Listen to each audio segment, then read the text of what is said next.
Hello everyone, আসসালামু আলাইকুম। কেমন আছেন আপনারা সবাই? আশা করছি আপনারা সবাই ভালো আছেন।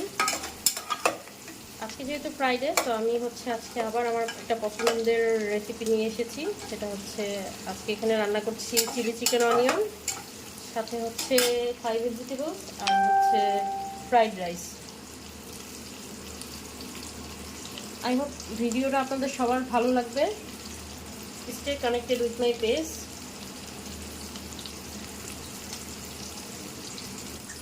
তো ইয়েস, আমি এখানে লবণ, সাথে কিছু টমেটো দিয়ে দিয়েছি।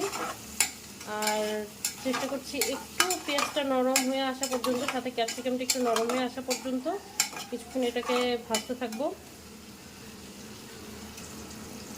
সো এখন দেখতে পাচ্ছেন আমি একটু টমেটো সস দিয়ে নিয়েছি, সাথে ওয়েস্টার দিয়ে দিব। এটা প্রাণের ওয়েস্টার। এটা অল্প পরিমাণে দিব, না হলে বেশি দিলে এটা কালারটা নষ্ট হয়ে যাবে।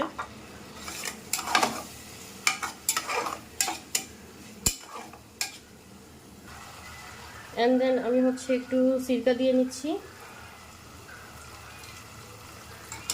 হোয়াইট সিরকা বা ভিনেগার বলতে পারেন।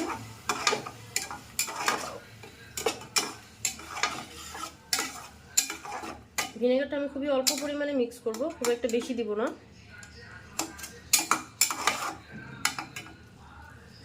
আর হ্যাঁ, আপনাদেরকে মাঝখানে একটা বিষয় জানিয়ে রাখতে চাই। অনেকে রান্নার শেষে একটু সামান্য টেস্টিং সল্ট দিয়ে নেয়, যেটা কিনা খাবারের টেস্টটা বাড়িয়ে দেয়, কিন্তু গুণগত মান বা হেলদি যে ভাবটা থেকে এটা কমিয়ে দেয়। কারণ টেস্টিং সল্ট কখনোই শরীরের জন্য ভালো না। অনেকে খাবারটা অতিরিক্ত টেস্টি করার জন্যই শুধুমাত্র এই সল্টটা ইউজ করে। তবে আমি রেকমেন্ড করবো আপনারা কখনোই টেস্টিং সল্টটা দিবেন না। যেহেতু এটা আমার বেবি খাবে, সো আমি এটাতে কখনোই টেস্টিং সল্টটা ইউজ করবো না।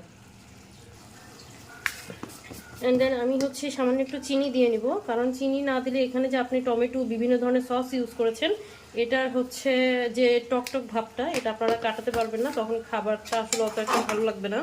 যেহেতু ফ্রাইড রাইস দিয়ে খাবেন, সো অফকোর্স এতগুলি সস ইউজ করার পরে, হোয়াইট ভিনেগার দেওয়ার পরে অবশ্যই একটু চিনি দিয়ে নেবেন। হয়তো আমি পরিমাণে একটু বেশি দিয়েছি, আপনারা একটু কম দিয়ে নেবেন, এটাই। দেন আমি যে মুরগিগুলি ফ্রাই করে রেখেছিলাম আগে থেকে, এই ফ্রাই করাটার মধ্যে আমি আসলে সেরকম কিছু ইউজ করিনি। জাস্ট 1 চামচ মুরগির মধ্যে গার্লিক পেস্ট, জিঞ্জার পেস্ট, সামান্য লবণ, স্বাদ মতো লবণ, মরিচের গুঁড়া এবং জিরার গুঁড়া, সাথে গোলমরিচ গুঁড়া এবং কি বলে গরম মশলা গুঁড়াটা দিয়েছি। দিয়ে সব মেখে নিয়ে দেন সামান্য সামান্য লেমন অ্যাড করেছি।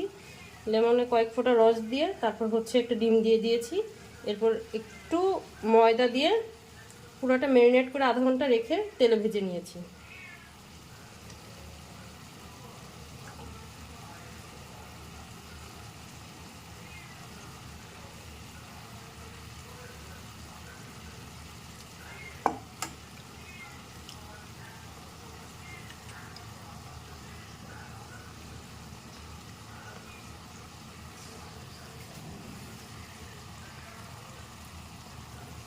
আমি সামান্য একটু পানি দিয়ে দিব এখানে, যেন পুরোটা চিকেন এটার মধ্যে ডুবে যায়। আর জালটাও একটু জোরে দিয়ে নিব। আমরা সবাই জানি যে চাইনিজ রান্নার যদি আপনি কালারটা ঠিক রাখতে চান, তাহলে অবশ্যই একটু জোরে জালে রান্না করতে হয়। যদিও আমি একটু আস্তে জালে করেছি, কারণ যেহেতু খাবারটা আমার বেবি খাবে, সো আমাকে একটু কেয়ারফুলি সব কিছু হতে হবে। কারণ চাইনিজটা একটু আদা সিদ্ধ টাইপ খায়, তো ওটা আমার বেবিটা আসলে খেতে পারে না।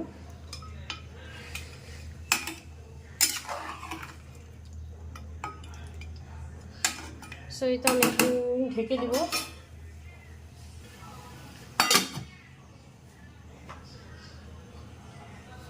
আর এটার ফাইনাল লুকটা কেমন হয়েছে সেটা আমি আপনাদের সাথে শেয়ার করব। এটা কিছুই না, এটা জাস্ট একটু পরে আমি নাড়াচাড়া করে যখন দেখবো ঝোলটা একটু টেনে আপনার একদম গ্রেভি হয়ে গেছে, তখন আমি আসলে নামিয়ে ফেলবো।